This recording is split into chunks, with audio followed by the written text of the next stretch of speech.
Hey, welcome back to Unstuck. I'm Robin Goldenberg from Strategy Leaders and Bad Bee.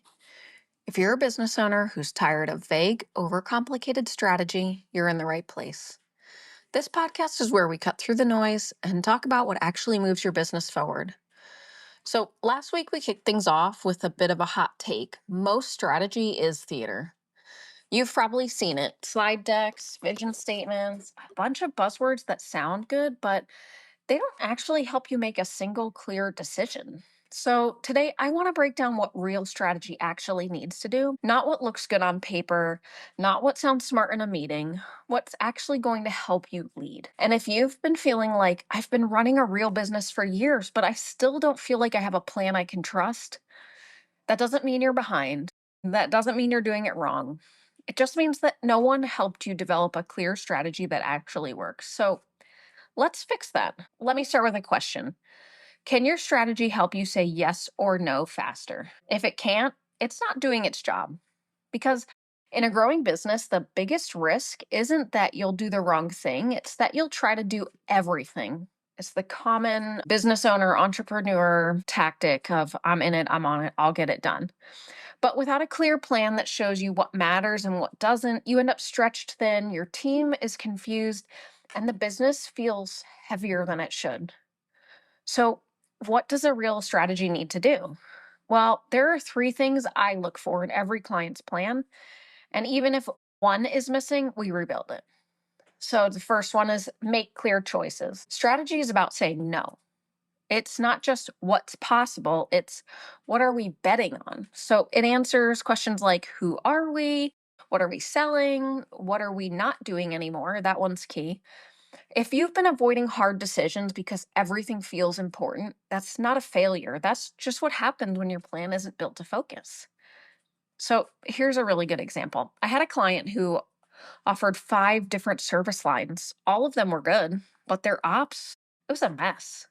Their team was overwhelmed, their margins were unpredictable, their marketing was confusing, their sales team didn't know what to sell. So we cut two of those offerings and we doubled down on one. And months later, their close rate was higher. The team was less reactive, marketing knew what they should do, sales was on track. And the business felt lighter. The owner felt less confusion and more focus.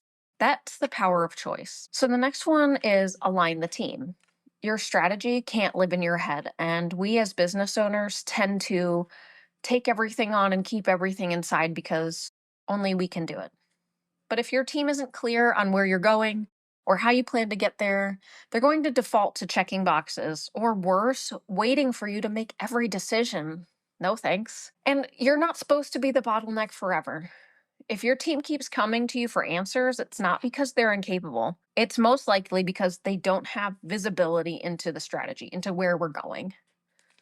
And I will say that a lot of business owners tend to be the bottleneck because when you're an entrepreneur, everything depends on you, right? When you start your business or if you're just getting into leading a new business, it feels like I have to do everything. But there's this 180-degree switch that needs to happen to go from entrepreneurial and opportunistic to building a business for the long haul that doesn't depend on you. So, strategy aligns your team when it says things like, here's what we're building, here's what we're focused on this quarter, and here's how we'll measure progress. That kind of clarity unlocks this autonomy, which ultimately unlocks your growth. And as an owner, your ability to step away and have your business continue to work. And then number three, drive action.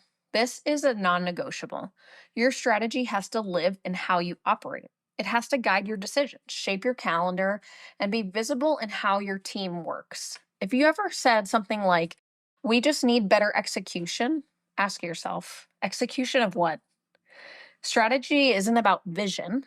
It's about giving yourself and your team a lens that makes execution easier. Excuse me.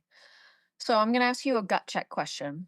Can you point to a decision you made in the last 2 weeks about pricing, hiring, delivery that was driven by your strategy and not just by your gut? If not, your plan isn't doing enough. So let's call out a few common traps in strategy. The first one is I see this a lot, too many priorities. I have to tell you that 7 priorities equals 0 priorities. The next one is It's too abstract. Something like this is, I see this a lot, innovate across verticals. That's not helpful.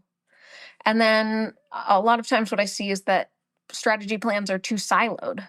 So if your ops lead or your marketing person can't explain your strategy, it's not integrated across your business. And if you're sitting there thinking, oh, wow, that's us, good.